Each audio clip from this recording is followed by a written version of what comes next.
يهده الله فلا مضل له ومن يضلل فلا هادي له أشهد أن لا إله إلا الله وأشهد أن محمدا عبده ورسوله يا أيها الذين آمنوا اتقوا الله حق تقاته ولا تموتن إلا وأنتم مسلمون يا أيها الناس اعبدوا ربكم الذي خلقكم من نفس واحدة وخلق منها زوجها وبث منهما رجالا كثيرا ونساء واتقوا الله الذي تساءلون به والأرحام إن الله كان عليكم رقيبا يا أيها الذين آمنوا اتقوا الله وقولوا قولا سديدا يصلح لكم أعمالكم ويغفر لكم ذنوبكم ومن يطع الله ورسوله فقد فاز فوزا عظيما أما بعد فإن خير الحديث كتاب الله وخير الهدي هدي محمد صلى الله عليه وسلم وشر الأمور محدثاتها وكل محدثة بدعة وكل بدعة ضلالة وكل ضلالة في النار أعوذ بالله من الشيطان الرجيم بسم الله الرحمن الرحيم وسارعوا إلى مغفرة من ربكم وجنة عرضها السماوات والأرض أعدت للمتقين. ہر قسم کی حمد و ثنا بڑائی بزرگی کبریائی اللہ رب العالمین کے لیے ہے. درود و سلام ہو تمام نبیوں پر، بالخصوص میرے اور آپ کے نبی احمد مجتبی محمد مصطفیٰ صلی اللہ علیہ وسلم کی ذات اقدس و مقدس پر. اللہم صلی وسلم وبارک علی نبینا محمد صلی اللہ علیہ وسلم. معزز دینی بھائیوں، ابھی میں نے خطبہ مسنہ کے بعد آپ کے روبرو سورہ آل عمران سورہ نمبر 3 کی آیت نمبر 130 پر 3 پڑھا ہوں. اللہ رب العالمین اس آیت میں دو باتوں کی طرف یا دو چیزوں کی طرف جلدی کرنے اور تیزی کرنے کا ہم تمام کو حکم دیا ہے. اللہ تعالیٰ نے فرمایا وَسَارِعُوا إِلَى مَغْفِرَةٍ مِّن رَبِّكُمْ، ایک دوسرے سے سبقت کرو، ایک دوسرے سے آگے بڑھو اللہ کی بخشش کی طرف، وجنت اور جنت کی طرف، عرضها السماوات والارض، جس کی چوڑائی آسمان اور زمین کے برابر ہے، اعدت للمتقین، اور یہ جنت تیار کی گئی ہے متقین کے لیے. آیت کے ترجمے سے آپ نے ملاحظہ کیا کہ اللہ رب العالمین نے ہم تمام کو، مجھ کو، آپ کو، سارے اہل ایمان کو دو چیزوں کی طرف جلدی کرنے، تیزی کرنے اور ایک دوسرے سے آگے بڑھنے کا حکم دیا ہے. وہ کیا ہے دو چیزیں؟ ایک مغفرت ہے، اللہ کی بخشش ہے، جو اللہ تعالیٰ اپنے بندوں کی مغفرت کرتا ہے، گنہگاروں کو معاف کرتا ہے، گنہگاروں کو بخشتا ہے. اللہ رب العالمین کی بخشش کو پانے میں جلدی کرنا. اور دوسری چیز ہے اللہ تعالیٰ کی جنت ہے. یہ دو ایسی انمول چیزیں ہیں جس کے پانے کے لیے، جس کو حاصل کرنے کے لیے ایک مسلمان کو تاخیر نہیں کرنا چاہیے، اور ان دو چیزوں کو پانے کے لیے سستی، کاہلی، لاپرواہی نہیں دکھانا چاہیے، بلکہ ان دو چیزوں کو پانے کے لیے ہر مومن کو، ہر مسلمان کو جلدی کرنا، تیزی کرنا اور دوڑنا اور بھاگنا چاہیے. اور اللہ تعالیٰ کی یہ مغفرت، یہ جنت ملتی کیسے ہے؟ ٹھیک ہے، اللہ نے کہا جلدی کرو، تیزی کرو، ایک دوسرے سے آگے نکلو اللہ کی مغفرت کو پانے کے لیے، جنت کو پانے کے لیے. یہ مغفرت ملتی کیسے ہے؟ یہ جنت ملتی کیسے ہے؟ امام ابن کثیر رحمہ اللہ اس آیت کی تفسیر میں کہتے ہیں المبادرۃ الی فعل الخیرات. اللہ کی مغفرت اور اللہ رب العالمین کی جنت ملتی ہے اچھے اور بھلے اور نیک اور خیر کے کاموں میں آگے بڑھنے سے. جتنے بھلے کام ہیں، جتنے نیک کام ہیں، جتنے اچھے کام ہیں، ان کاموں کی طرف ایک انسان کو جلدی کرنا، ان کاموں کو انجام دینا، ان کاموں کو اپنی زندگی میں لے آنا. اس طرح اگر کوئی بندہ کرتا ہے تو اللہ کی مغفرت بھی اس کو مل سکتی ہے، اللہ کی جنت بھی اس کو مل سکتی ہے. اور اس آیت میں قابل غور بات یہ ہے کہ اللہ تعالیٰ کی مغفرت اور جنت کے لیے کون سی نیکی کرنا ہے، کسی خاص ایک نیکی کا ذکر نہیں ہوا ہے. ہاں، نیکیاں کچھ خاص ہیں، کچھ عام ہیں. خاص نیکیاں بھی ہیں، کچھ عام نیکیاں بھی ہیں. دونوں نیکیاں کرنا ہے، خاص نیکیاں بھی کرنا ہے اور عام نیکیاں بھی کرنا ہے. جو بھی نیکی ہے، چاہے وہ نیکی خاص ہو، چاہے وہ نیکی عام ہو، کوئی بھی کر سکتا. بعض نیکیاں کوئی بھی کر سکتا ہے. تو ایسی جتنی نیکیاں ہیں ان ساری نیکیاں، چاہے اس کا تعلق خاص سے ہو چاہے اس کا تعلق عام سے ہو، ہر نیکی کی طرف ایک مسلمان کو سبقت کرنا اور تیزی کرنا چاہیے. یہی وجہ ہے اللہ رب العالمین سورہ حج میں، اس پر دومی صورت ہے اور آیت نمبر 70 پر 7 میں تمام اہل ایمان سے مخاطب ہو کے اللہ نے کہا یا ایھا الذین آمنوا ارکعوا واسجدوا واعبدوا ربکم وافعلوا الخیر لعلکم تفلحون. اللہ نے کہا لوگوں کامیابی چاہتے ہو، کامیابی چاہتے ہو. عرب کے ایک مفسر ہیں، انہوں نے اس آیت کی تفسیر میں کہا کہ 4 چیزوں میں کامیابی، 4 چیزوں کے اندر کامیابی چھپی ہوئی ہے، 4 چیزوں سے کامیابی جڑی ہوئی ہے. اگر بندہ ان 4 چیزوں کو اپنی زندگی میں لے آتا ہے، ان 4 چیزوں پہ عامل یعنی عمل کرنے والا بنتا ہے، ایسا بندہ دنیا میں بھی کامیاب ہے اور ایسا بندہ اخروی آخرت کی زندگی میں بھی کامیاب ہے. کیا ہے وہ 4 باتیں؟ اللہ نے ان 4 باتوں کا ذکر اس آیت میں کرتے ہوئے کہا یا ایھا الذین آمنوا ارکعوا، اے ایمان والو. ایمان والوں سے خطاب ہے رب العالمین کا، غیروں سے نہیں.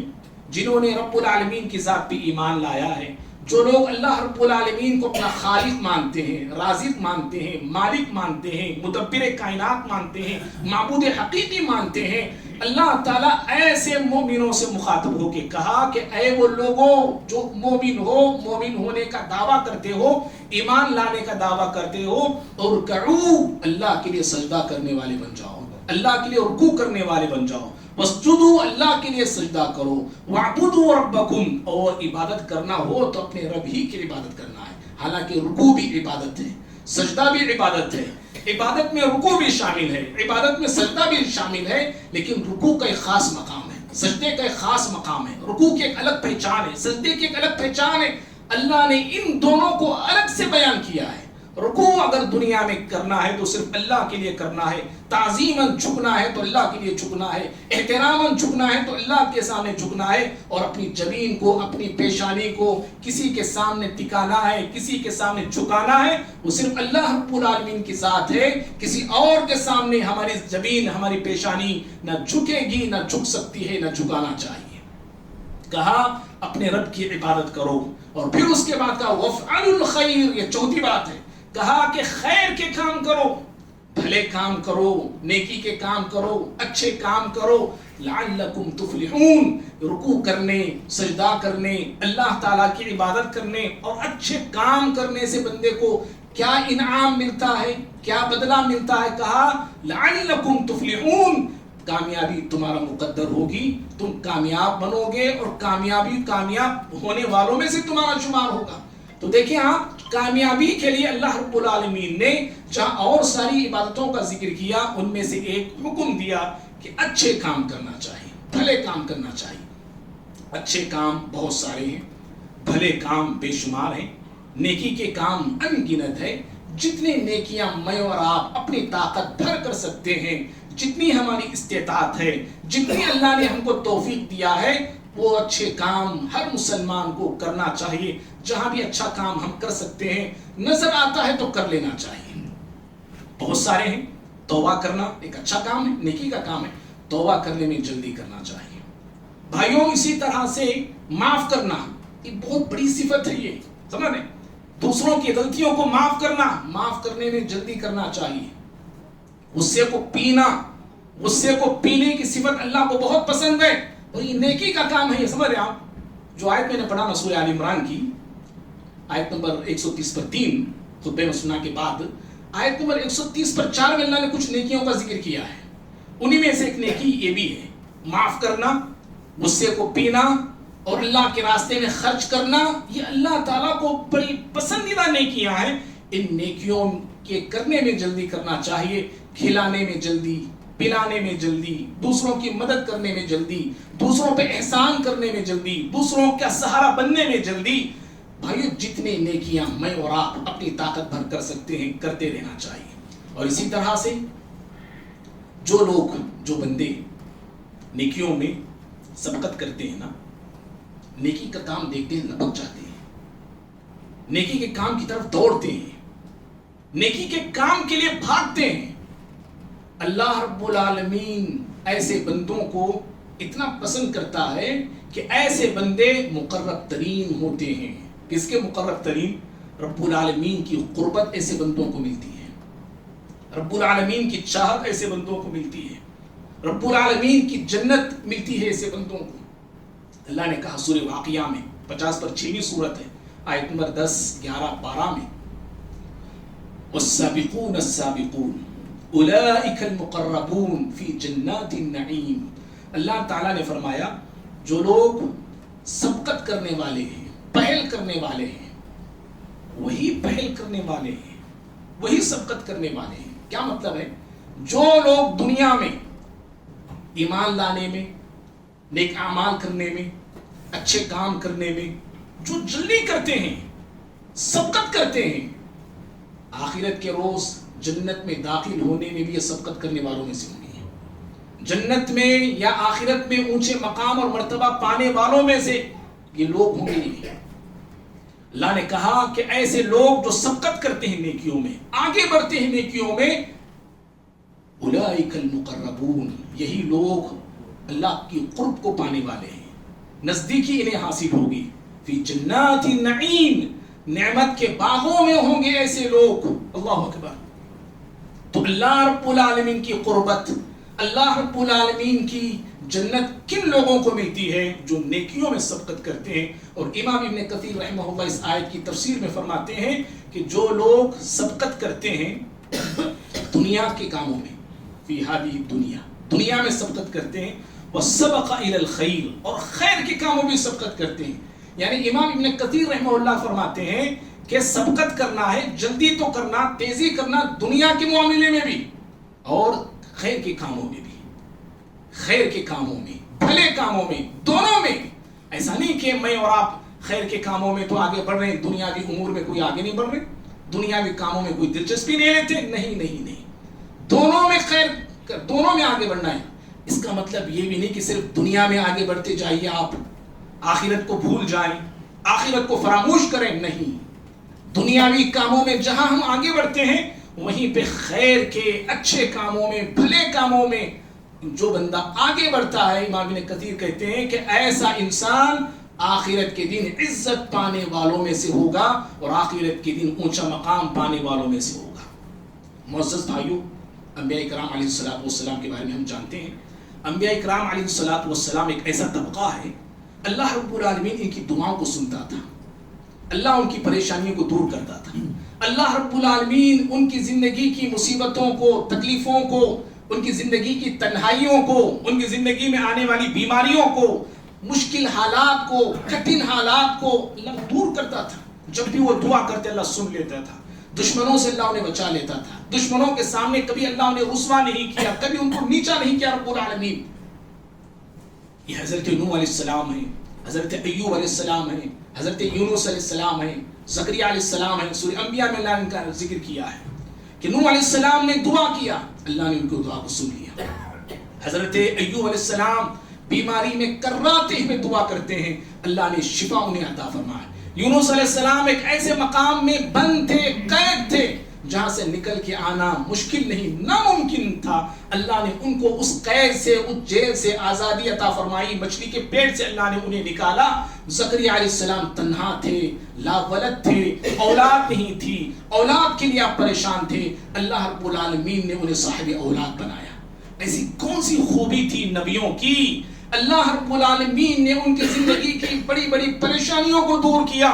لا علاج بیماریوں کو اللہ رب العالمین نے شفا میں بدل دیا. زندگی کی بڑی سی بڑی مصیبت کو اللہ تعالیٰ نے آسان کر دیا. جبکہ اولاد ہونے کا موسم ختم ہو چکا تھا، زکریا علیہ السلام کی بیوی بانجھ تھی، پھر بھی اللہ رب العالمین نے انہیں اولاد سے نوازا. ایسی کون سی خوبی تھی جن کی دعائیں اللہ سنا کرتا تھا؟ جانتے ہیں قرآن سب سے پہلی خوبی ان کی کیا بیان کرتا ہے؟ سب سے پہلی خوبی قرآن نے یہ بیان کیا، یہ انبیاء کرام کا طبقہ، یہ انبیاء کرام ایسے تھے جو نیکیوں میں سبقت کرنے والے تھے. جی سورہ انبیاء پڑھیے، اس پر ایک ہی سورت ہے، آیت نمبر 90 میں اللہ نے کہا انہم کانوا یسارعون فی الخیرات. یہ سارے انبیاء جن کا ذکر اللہ نے اس آیت سے پہلے کیا ہے، یہ سارے انبیاء کرام وہ تھے جو خیرات کے کاموں میں، یعنی خیر کے کاموں میں، بھلے کاموں میں، اچھے کاموں میں یہ سبقت کرنے والے لوگ تھے، یہ بھاگنے والے لوگ تھے، یہ دوڑنے والے لوگ تھے، یہ اچھائیوں کی طرف لپکنے والے لوگ تھے، جس کی بنا پر یا جن کی بنا پر اللہ نے ان کی خوبیوں کی بنا پر اللہ نے ان کی دعا کو سنا، اللہ نے ان کی دعا کو قبول کیا۔ بھائیو، معلوم یہ ہوا بھلے کاموں میں سبقت کرنا یہ انبیاء اکرام علیہ السلام کی سنت ہے، یہ انبیاء اکرام علیہ السلام کی عادت ہے، یہ انبیاء اکرام علیہ السلام کا طریقہ ہے۔ اور ہمارے نبی، پیارے نبی جناب محمد رسول اللہ صلی اللہ علیہ وسلم نیکیوں کے معاملے میں ہمیشہ آگے آپ رہا کرتے تھے، ہمیشہ پیش رہا کرتے تھے۔ آپ یہ نہیں دیکھتے تھے یہ غیر مسلم ہے نا، ان کو میں بھلا کیوں کروں، ان کو میں کیوں کھلاؤں، ان کی میں مدد کیوں کروں۔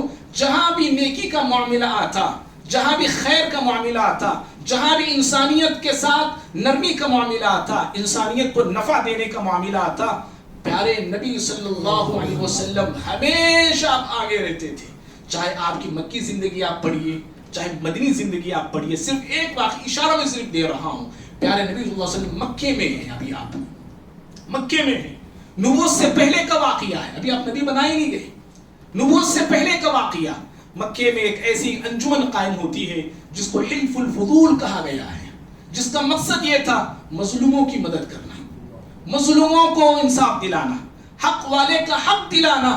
اس کے خاطر، نیک مقصد کے خاطر یہ انجمن قائم ہوتی ہے۔ پیارے نبی صلی اللہ علیہ وسلم بنفس نفیس اس انجمن میں شریک ہوتے ہیں، اس کے ممبر بنتے ہیں۔ مظلوموں کی مدد کے لیے جہاں اور سارے لوگ کھڑے ہوئے تھے، پیارے نبی صلی اللہ علیہ وسلم بھی کھڑے ہوتے ہیں لوگوں کا حق دلانے کے لیے۔ جہاں اور سارے لوگوں نے آواز اٹھائی، پیارے نبی صلی اللہ علیہ وسلم نے بھی آواز اٹھائی۔ سمجھ رہے آپ؟ میں صرف ایک اشارہ، ایسے بہت سارے واقعات نبی صلی اللہ علیہ وسلم کی۔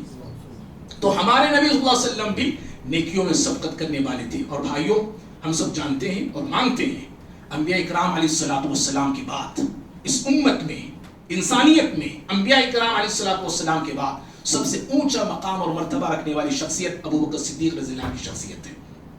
ابو بکر صدیق رضی اللہ تعالیٰ عنہ جو سارے نبیوں کے بعد اونچا مقام اور مرتبہ رکھنے والی یہ شخصیت ہے، ان کو یہ اتنا اونچا مقام کیسے ملا ہے؟ ایک سوال ہے، ان کو اتنا بلند مقام کیسے ملا؟ اتنی بڑی پوزیشن کو کیسے ملی؟ اتنا بڑا رتبہ ان کو کیسے ملا؟ اتنا بڑا درجہ حاصل ہوا تو کیسے حاصل ہوا؟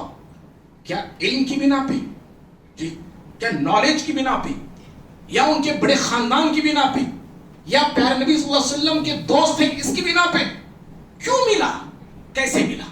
یاد رکھیے، حضرت ابو بکر صدیق رضی اللہ تعالیٰ عنہ کو جو مقام بلند ملا ہے وہ ان کے اعلیٰ ایمان کی وجہ سے ملا ہے، وہ ان کے اعلیٰ یقین کی وجہ سے ملا ہے۔ جہاں اور سارے لوگ نبی کی باتوں پہ یقین نہیں کرا کرتے تھے، ابو بکر صدیق رضی اللہ تعالیٰ عنہ دل و جان سے آنکھ بند کر کے پیارے نبی کی باتوں پہ یقین کیا کرتے تھے۔ ان کے اعلیٰ ایمان پر، ان کے اعلیٰ یقین پر اور اعمال صالحات، نیک کاموں میں، اچھے کاموں میں سبقت کرنے کی وجہ سے ہمیشہ نیکیوں میں سبقت کرنے والے تھے ابو بکر صدیق رضی اللہ تعالیٰ عنہ۔ نیکیوں کا شوق ایسا تھا، نیکیوں کا جذبہ ایسا تھا، نیک کام کرنے کا ولولہ اور تڑپ ابو بکر صدیق رضی اللہ عنہ میں ایسی تھی۔ ایک حدیث سے آپ اندازہ لگائیے، صحیح مسلم کی حدیث ہے، پیارے نبی صلی اللہ علیہ وسلم نے ایک مرتبہ مجلس میں موجود صحابہ کرام سے 4 سوالات آپ نے کیے۔ آپ نے سب سے پہلے پوچھا، من اصبح منکم اليوم صائما، اے میرے ساتھیوں صحابیوں بتاؤ آج روزے سے کون ہے؟ روزہ یعنی نفلی روزہ ہے، فرض روزے کی بات نہیں ہے۔ آج روزے سے کون ہے؟ محفل میں سے ایک آواز اٹھی، کہا انا یا رسول اللہ صلی اللہ علیہ وسلم، اللہ کے نبی صلی اللہ علیہ وسلم میں آج روزے سے ہوں۔ آپ نے دوسرا سوال پوچھا، آج کسی مسکین کو کس نے کھلایا ہے؟ کسی مسکین کو فمن اطعم منکم اليوم مسکینا، آج کسی مسکین کو، بھوکے کو کس نے کھلایا ہے؟ پھر وہی آواز اٹھی جو پہلی مرتبہ اٹھی تھی کہ اللہ کے نبی صلی اللہ علیہ وسلم آج میں نے ایک مسکین کو کھانا کھلایا ہے۔ آپ نے تیسرا سوال پوچھا، فمن تبع منکم اليوم جنازۃ، آج کسی مسلمان کے جنازے میں کس نے شرکت کی ہے؟ وہی آواز اٹھی، پھر کہا اللہ کے نبی صلی اللہ علیہ وسلم آج میں ایک مسلمان کے جنازے میں شرکت کر آیا ہوں۔ پھر آپ نے چوتھا سوال پوچھا، فمن عاد منکم اليوم مریضا، آج کسی مسلمان بیمار کی بیمار پرسی کس نے کی ہے؟ پھر سے چوتھی مرتبہ وہی آواز اٹھی. وہ آواز کہنے لگے اللہ کے نبی صلی اللہ علیہ وسلم آج میں فلاں بیمار مسلمان کی عیادت کر کے آیا ہوں. اللہ اکبر. جب دیکھا گیا وہ آواز دینے والے پیارے نبی صلی اللہ علیہ وسلم کے سوال پہ جواب دینے والے, پیارے نبی کے ہر سوال پہ میں کہنے والے ابو بکر صدیق رضی اللہ تعالیٰ عنہ تھے. اللہ اکبر. سمجھ رہے یہ کردار دیکھ رہے ہیں آپ, یہ کردار دیکھ رہے ہیں آپ. اور آپ نے کیا کہا جانتے ہیں اس کے بعد؟ اے مسلمانوں ذرا غور سے سننا میرے بھائی, اے نوجوانوں, اے میرے بھائیوں, غور سے سنیے. میں آپ سنتے تو بہت ہیں, سمجھ رہے, میں اور آپ کہتے تو بہت ہیں, لیکن ہماری زندگیوں میں تبدیلی نہیں آتی ہے نا. یہ بڑی افسوس کی بات ہے. میں آپ کتنے جمعہ کے خطبے سنتے ہیں, کیا کیا نہیں پڑھتے ہیں, کیا کیا چیزیں ہم نہیں دیکھتے ہیں, دنیا میں کیا کچھ نہیں ہوتا ہے. تبدیلی نام کی کوئی چیز ہمارے اندر نظر نہیں آتی ہے. مجھ میں آپ میں بہت کم ایسے بندے ہوں گے جو اثر لیتے ہوں گے, بہت کم ایسے بندے ہوں گے جو خطبہ جمعہ کو بغور سنتے ہوں گے اور عمل کے جذبے سے سنتے ہوں گے. اور اکثریت مسلمانوں کی ایسی ہے جو سنتے تو ضرور ہیں لیکن ان کے دل میں ان باتوں کا کوئی اثر نہیں ہوتا ہے اور زندگی میں کوئی تبدیلی نہیں آتی ہے. معزز بھائیوں, اثر لینا ہی کافی نہیں ہے, سمجھ رہے, خطبے کا اثر لینا کافی نہیں, درسوں کا اثر لینا کافی نہیں, میری آپ کی زندگی میں تبدیلی بھی بہت ضروری ہے, یاد رکھنا. تو پیارے نبی صلی اللہ علیہ وسلم نے اس کے بعد کہا مجتمعنا فی امرئ مجتمعنا فی امرئ الا دخل الجنہ. یہ چار خوبیاں جو ابھی آپ نے بتائی نا, چار چیزیں, آپ چار باتوں کے تعلق سے آپ نے سوال پوچھا, آپ نے کہا جس بندے میں یہ چیزیں جمع ہو جاتی ہیں, جو بندہ ان چیزوں پہ عمل کرتا ہے اور عمل کرتے جاتا ہے, الا دخل الجنہ, اللہ ایسے بندے کو جنت میں داخل کرتا ہے. اللہ اکبر. ہاں, کتنی بڑی بات ہے یہ. اور ابو بکر صدیق رضی اللہ عنہ کے بارے میں آپ جانتے ہیں, سب لوگ جانتے ہیں کہ ابو بکر صدیق رضی اللہ تعالیٰ عنہ صرف جنت میں ایک دروازے سے نہیں بلکہ جنت کے 8 دروازوں سے داخل ہونے والوں میں سے ہیں. 8 دروازے, 8 دروازوں سے. جن اشخاص کو, جن ہستیوں کو, جن لوگوں کو روز قیامت بلایا جائے گا, آؤ اس دروازے سے بھی داخل ہونے کی تمہیں اجازت ہے, آؤ اس دروازے سے بھی داخل ہونے کی تمہیں اجازت ہے, اس دروازے سے بھی تمہیں داخل ہونے کی اجازت ہے. امت میں ایک نام صدیق اکبر کا بھی ہے رضی اللہ تعالیٰ عنہ. معزز بھائیوں, ابو بکر صدیق رضی اللہ تعالیٰ عنہ نیکیوں کے ایسے حریص, نیکیوں کے ایسے شوقین تھے. مسند احمد کا ایک بڑا پیارا واقعہ ہے. عمر بن خطاب رضی اللہ تعالیٰ عنہ اس واقعے کو بیان کرتے ہیں. عمر بن خطاب کہتے ہیں رضی اللہ تعالیٰ عنہ, پیارے نبی صلی اللہ علیہ وسلم مدینے کی گلیوں سے گزر رہے تھے. آپ مدینے کی گلیوں سے گزر رہے تھے. وَأَنَا مَعَهُ وَأَبُو بَكْرٍ رضی اللہ تعالیٰ عنہ, نبی صلی اللہ علیہ وسلم کے ساتھ میں تھا اور ابو بکر صدیق رضی اللہ عنہ تھے. آپ گزر رہے تھے, آپ جا رہے تھے گلیوں سے. آپ صلی اللہ علیہ وسلم نے ایک گھر کے پاس قرآن کی آواز آپ نے سنی اور وہ گھر عبداللہ بن مسعود رضی اللہ تعالیٰ عنہ کا تھا. آپ رک گئے, آپ ٹہر گئے, آپ اور ان کی قرات کو سننے لگے. آپ مدینے کا ماحول دیکھ رہے ہیں, آپ مدینے کا ماحول دیکھ رہے ہیں آپ کیسا ہے. گھروں سے قرآن کی آوازیں آتی تھی, گھروں میں قرآنوں کی تلاوت ہوا کرتی تھی, گھروں میں مرد کیا عورتیں کیا قرآن کو پڑھا کرتے تھے. ہمارا ماحول آج کیسا ہے جی؟ ہمارے گھروں میں تلاوت ہوتی ہے, ہمارے گھروں میں غیبتیں ہوتی ہیں, ہمارے گھروں میں چغلیاں ہوتی ہیں, ہمارے گھروں میں لڑائیاں جھگڑے ہوتے ہیں, ہمارے گھروں میں میوزک بجتی ہے, میوزک سنائی دیتی ہے, گانے ہوتے ہیں. اللہ معاف کرے, ہمارے گھروں میں برکت کہاں سے آئے گی؟ زندگیوں میں برکت کہاں سے آئے گی؟ بیوی بچوں میں برکت کہاں سے آئے گی؟ ہمارے گھر تو سینما گھر بنے ہوئے رہتے ہیں. بھائی اتوار آتا ہے نا, کتنے ایسے گھر ہیں جو سینما گھر بن جاتے ہیں. اللہ اکبر. تو گھروں میں برکت کہاں سے؟ ایک واقعہ نہیں بول رہا ہوں میں, اگر آپ پڑھیں گے تو ایسے کئی صحابہ ہیں جو گھروں میں قرآن پڑھا کرتے تھے. اور ابن مسعود رضی اللہ عنہ وہ صحابی ہیں, نبی صلی اللہ علیہ وسلم کہتے تھے اقرا, ابن مسعود پڑھو, قرآن پڑھو, میں تمہاری زبان سے قرآن سننا چاہتا ہوں. تو وہ قرآن پڑھ رہے تھے, آپ سنتے کھڑے ہو گئے آپ, اور آپ کہنے لگے جو آدمی قرآن جیسے جس انداز سے نازل ہوا ہے نا, اسی انداز میں اگر کوئی پڑھنا چاہتا ہے, ابن مسعود رضی اللہ عنہ جیسے قرآن پڑھ رہے نا ویسا پڑھے. یہ آپ نے کہا. پہلی بات یہ آپ نے بتائی. پہلی بات تو یہ کہ آپ ان کی تلاوت سننے لگے. دوسری بات یہ کہ آپ نے کہا کہ جیسے قرآن کو اللہ نے تازہ نازل کیا ہے, اگر ویسے ہی کوئی آدمی قرآن پڑھنا چاہتا ہے, ابن مسعود کے انداز میں قرآن کو پڑھے. اور ابن مسعود رضی اللہ عنہ قرآن کی تلاوت ختم کی، دعا کرنے لگے. جب دعا وہ کرنے لگے، دعا کر رہے تھے، پیارے نبی صلی اللہ علیہ وسلم کہنے لگے سل تعطا، اے دعا کرنے والے دعا کر، اللہ تیری دعا کو قبول کرے گا. اے مانگنے والے مانگ، اللہ تعالیٰ تیری مانگ کو پوری کرے گا. یہ آپ نے کہا، کتنی بڑی بشارت تھی یہ. وہاں سے وہ پیارے نبی صلی اللہ علیہ وسلم آگے چلے گئے. عمر بن خطاب رضی اللہ تعالیٰ عنہ کہتے ہیں کہ ابن مسعود رضی اللہ عنہ کے بارے میں پیارے نبی نے اتنی بڑی بات بتائی کہ قرآن اگر پڑھنا ہے تو ابن مسعود کی طرح پڑھو. اور آپ نے اس سے بڑھ کے کہا، ان کی بات سن کر، ان کی تلاوت سننے کے بعد دعا کے تعلق سے کہا کہ اللہ تعالیٰ ان کی دعا کو قبول کرے گا.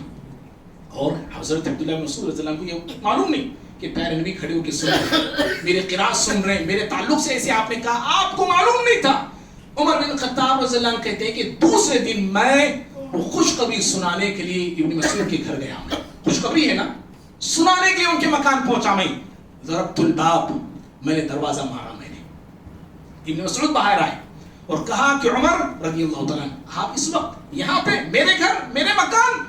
حضرت عمر بن خطاب رضی اللہ عنہ کہنے لگے آیا ہوں آپ کو بشارت اور خوشخبری سنانے کے لیے کہ پیارے نبی صلی اللہ علیہ وسلم نے آپ کے تعلق سے کل رات ایسے ایسے کہا ہے.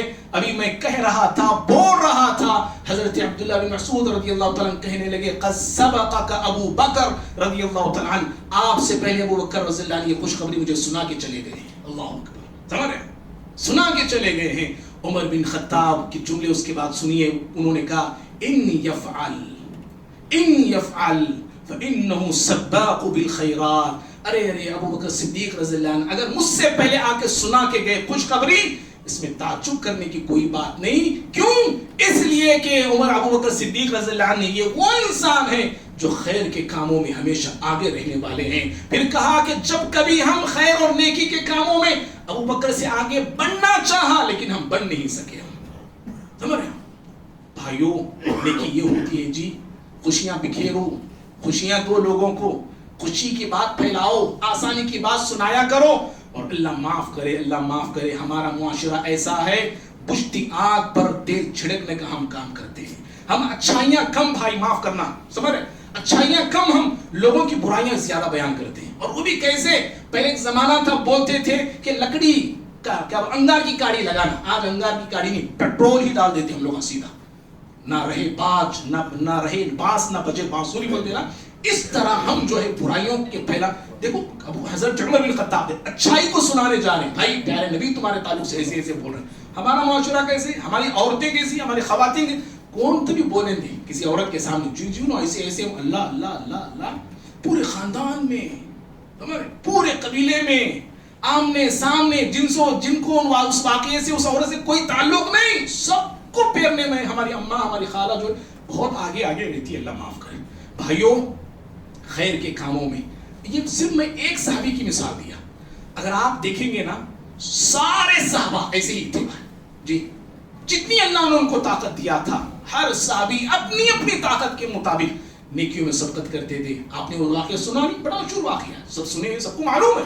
بخاری کی حدیث ہے، قریب صحابہ نبی کی خدمت میں آئے، کہا اللہ کے نبی مالدار ہم سے آگے جا رہے ہیں، نماز تو ہم بھی پڑھ رہے ہیں، وہ بھی پڑھ رہے ہیں، لیکن صدقہ وہ کرتے ہیں ہم نہیں کر پاتے، غلاموں کو آزاد وہ کرتے ہیں ہم نہیں کر پاتے.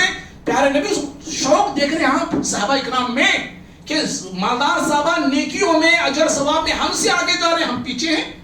نبی نے کہا کہ بھائی ایسے کرو، نماز کے بعد، فرض نماز کے بعد 33 مرتبے سبحان اللہ الحمدللہ اللہ اکبر کہہ لو، 33 مرتبے، تم بھی نیکی میں، اجر و ثواب میں ان کے برابر ہو جاؤ گے. یہ شوق دیکھ رہے ہیں ہم بھائی. معلوم یہ ہوا زبان سے، اخلاص سے نکلنے والا ذکر اتنی تاثیر رکھتا ہے، انسان کو بڑی بڑی نیکیوں کا حقدار بنا دیتا ہے. بھائی معزز بھائیوں، حضرات صحابہ، تمام صحابہ کا معمول یہی تھا، حال یہی تھا. کوئی بھی نیکی ایسا نہیں کہ کسی ایک نیکی کو کیا کرتے، نہیں، ہر نیکی میں ان کا حصہ ہوتا تھا. بھائی ہر نیکی میں ان کا حصہ ہوتا تھا، ہر نیکی وہ کیا کرتے تھے اور ہر نیکی میں وہ آگے رہا کرتے تھے. خصوصاً میدان جہاد میں بھی اگر آپ دیکھیں گے نا، میدان جنگ صحابہ کو میدان رنگ نظر آتا تھا جی. میدان موت صحابہ کو میدان جنت نظر آتا تھا. موت کے میدان ہے یہ جنگ کے میدان، موت کے میدان ہے. ان میدانوں میں بھی حضرات صحابہ اکرام ہمیشہ آگے رہتے تھے. عمر بن جموح رضی اللہ تعالیٰ عنہ ایک معذور اور مجبور صحابی ہیں، پیر سے وہ معذور تھے, وہ چل نہیں پاتے تھے, صحیح تھے, لنگڑتے ہوئے چلا کرتے تھے. جنگی احد میں بچوں نے سمجھایا, بیٹوں نے کہا کہ مت جائیے, ہم جائیں گے جنگ میں. عمر بن جموح رضی اللہ تعالیٰ عنہ باقاعدہ جنگ میں آئے, شہید بھی ہوئے, لڑے بھی, شہید بھی ہوئے. نبی نے کہا جیسے یہ دنیا میں لنگڑتے تھے, جنت میں بھی اللہ ان کو یہ اعزاز دیا ہے کہ ایسے ہی وہ داخل ہوں گے وہ جنت میں, تاکہ تمہاری دنیا دیکھ لے میرا اللہ کا یہ بندہ معذور تھا, مجبور تھا, صحیح سے پیر اس کا نہیں تھا, اللہ کے دین کا ایسا جذبہ, ایسا ولولہ وہ رکھا کرتا تھا. معزز بھائیوں, جہاں صحابہ کا یہ حال, صحابیات کا بھی اس سے بھی کم حال نہیں تھا. نیکیوں میں صحابیات بھی آگے رہنے والی تھی, نیکیوں میں صحابیات بھی آگے بڑھنے والی تھی. کتنے ہی ایسے واقعات, صرف ایک واقعی اشارہ میں دیتا ہوں. پیارے نبی صلی اللہ علیہ وسلم ایک مرتبہ عورتوں کو صدقے پر ابھارا آپ نے, اللہ کے راستے میں اللہ کی بندیوں خرچ کرو. اللہ کی بندیوں نے, صحابیات نے ایسے خرچ کیا, اتنا دیا جس کے پاس کچھ نہ تھا, کانوں سے بالیاں نکال کے دینے لگی. قربان چاہیے صحابہ کرام کے جذبات پہ. اور ایسی بھی صحابیات تھیں, بچوں کا کھانا بچوں کو نہ کھلا کر آنے والے مہمان کو انہوں نے کھلایا. سنا یہ واقعہ ہم سب جانتے ہیں. بچوں کا کھانا جو ہے صرف بچوں کے لیے ہے, بچوں کو کھلایا نہیں انہوں نے, بلکہ جو مہمان آیا ہے مہمان کو کھلاتی ہیں, خود بھوکی رہتی ہیں, شوہر بھوکا رہتا ہے اور بچوں کو بھوکا سلاتی ہیں. قربان چاہیے ان کے ایمان پر, قربان چاہیے ان کے صبر پر, قربان چاہیے ان کے جذبات پر. اللہ اکبر. معزز بھائیوں, نیکی یاد رکھیے. آخری 3-4 باتیں ہیں جو مختصر میں بتانا چاہتا ہوں. نیکی کو, کسی نیکی کو حقیر مت سمجھیے بھائی, کسی بھی نیکی کو معمولی مت سمجھیے. جہاں بھی نیکی کا موقع دکھتا ہے, ملتا ہے, کرنے کی کوشش کیجیے. مسجد میں کچرا بھی پڑا ہے, گاڑی بھی پڑی ہے, کچھ بھی پڑا ہے, اس گاڑی کو اٹھانے کو بھی حقیر مت سمجھو. ارے میں کہیں کو اٹھانا جی, میں کیوں کروں یہ کام؟ نہیں, یہ اللہ تعالیٰ یہ نصیب آپ کو دے رہا ہے, یہ اجر پانے کا, اجر کمانے کا موقع شاید آپ کو مل رہا ہے. میں نے مثال میں دے رہا ہوں آپ کو. کسی بھی نیکی کو حقیر نہ سمجھے. لا تحقرن من المعروف شیئا, پیارے نبی نے کہا کسی بھی نیکی کو اللہ کے بندو حقیر نہ سمجھو.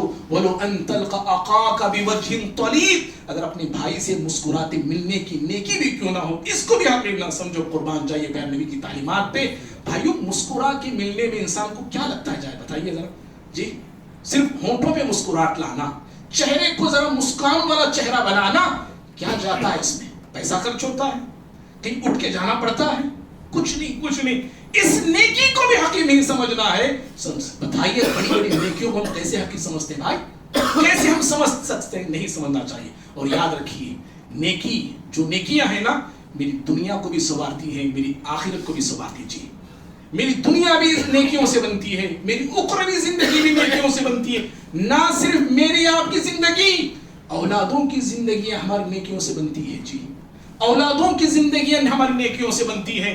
ہماری نسلوں کی نیکیاں, ہمارے نسلوں کی زندگی ہماری نیکیوں سے بنتی ہے. سورہ کہف کا واقعہ ہم سب جانتے ہیں کہ ایک دیوار گر رہی تھی, خضر علیہ السلام نے اس دیوار کو کھڑا کر دیا, کہا کہ ان بچوں کا باپ بڑا نیک تھا, ان بچوں کا باپ بڑا نیک تھا. تو نیکیاں جہاں ہماری زندگیاں بناتی ہیں, ہماری آنے والی نسلوں کی زندگیوں کو بناتی ہیں, ہماری آنے والی نسلوں کی حفاظت کرتی ہیں. نہ صرف دنیا نیکیوں سے بنتی ہے, ہماری اخروی زندگی نیکیوں سے بنتی ہے.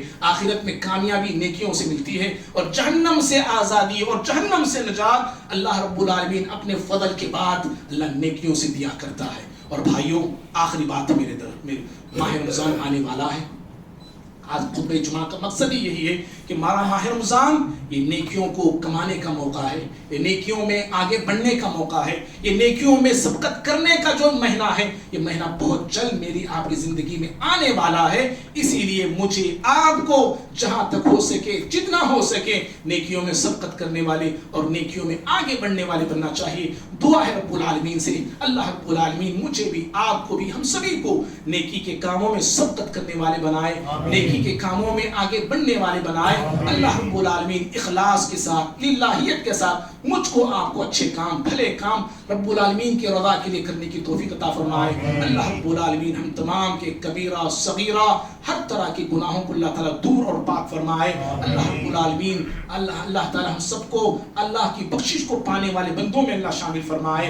اللہ رب العالمین ہم کو ہمارے والدین ہمارے رشتہ دار تمام اہل ایمان کے رب العالمین مغفرت فرمائے، اور اللہ ماہ رمضان ہم تمام کو نصیب کرے، رمضان کے روزے رکھنے کی اللہ طاقت بھی توفیق بھی قوت بھی اللہ ہم سب کو عطا کرے، آمین۔ اقول قولی ھذا استغفر اللہ لی ولکم ولسائر المسلمین من کل ذنب۔